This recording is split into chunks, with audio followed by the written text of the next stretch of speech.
दोस्तों, आप सभी को महाभारत में अनेक प्रकार की पेचीदा रहस्यमय कथाएं देखने को मिलते हैं। उन्हीं कथाओं में से ये भी एक कथा है अश्वत्थामा की कथा कि अश्वत्थामा अभी भी जीवित हैं। तो आइए दोस्तों, इस विषय में हम चर्चा करते हैं और अश्वत्थामा के बारे में हम लोग जानते हैं। तो दोस्तों, वीडियो शुरू करने से पहले यदि आप हमारे चैनल पर नए विजिट कर रहे हैं तो आप हमारे चैनल को अवश्य सब्सक्राइब करें। अश्वत्थामा पांडवों और कौरवों के गुरु द्रोणाचार्य का बेटा था। अपने पिता की तरह वह भी पराक्रमी और महान धनुर्धर बना।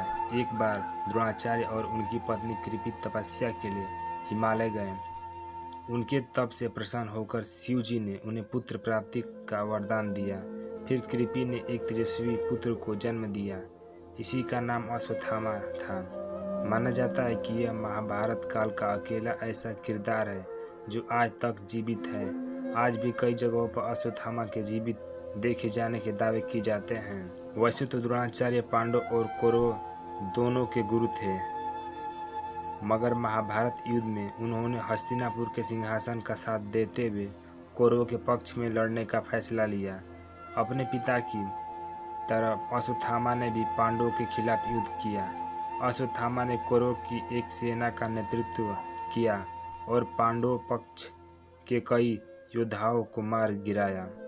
कहते हैं कि जब घटोत्कच के नेतृत्व में राक्षसों की सेना ने आक्रमण किया तब सभी कौरव भाग खड़े हुए, मगर अश्वत्थामा अकेला वहां खड़ा रहा और घटोत्कच के पुत्र अंजन पर्वा को मार गिराया। अश्वत्थामा ने घटोत्कच को भी घायल कर दिया।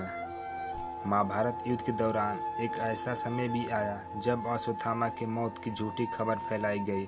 दरअसल द्रोणाचार्य का वध करने के लिए श्री कृष्ण ने पांडवों से अश्वत्थामा की झूठी खबर फैलाने के लिए कहा। धर्मराज युधिष्ठिर ने कहा कि वे झूठ का सहारा नहीं लेंगे। फिर श्री कृष्ण के कहने पर युधिष्ठिर ने अश्वत्थामा नाम के हाथी का वध कर दिया। द्रोणाचार्य को जब इसकी खबर मिली तो उन्हें लगा कि उनका बेटा अश्वत्थामा मारा गया। इससे दुखी होकर उन्होंने शस्त्र त्याग दिए। तभी धृष्टद्युम्न ने मौके का फायदा उठाकर द्रोणाचार्य का सिर धड़ से अलग कर दिया। पिता के वध से अश्वत्थामा के सिर पर हो गया खून सवार।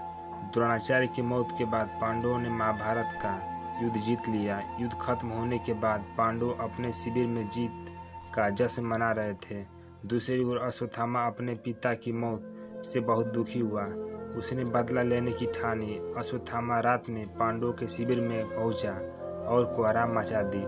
अश्वत्थामा ने द्रौपदी के सभी पुत्रों और धृष्टद्युम्न को मार गिराया।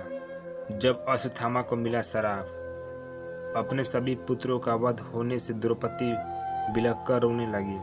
अर्जुन को क्रोध आया और अश्वत्थामा के पीछे चल गए। अर्जुन अश्वत्थामा को पकड़कर द्रौपदी के सामने ले आए। द्रौपदी ने अश्वत्थामा को माफ कर दिया, मगर श्री कृष्ण ने उसे हजारों सालों तक भटकने का श्राप दिया। अर्जुन ने उसे अपमानित कर शिविर से बाहर निकाल दिया। कहा जाता है कि तब से आज तक अश्वत्थामा भटक रहा है। अश्वत्थामा को देखे जाने के दावे। कई लोगों ने अश्वत्थामा को देखने का दावा किया है। कुछ लोगों को मानना है कि मध्य प्रदेश के बुहारनपुर के पास असीरगढ़ का किला है, वहीं पर अश्वत्थामा रहता है। स्थानीय लोगों का कहना है कि जो लोग भी अश्वत्थामा को देखते हैं उसका दिमागी संतुलन बिगड़ जाता है।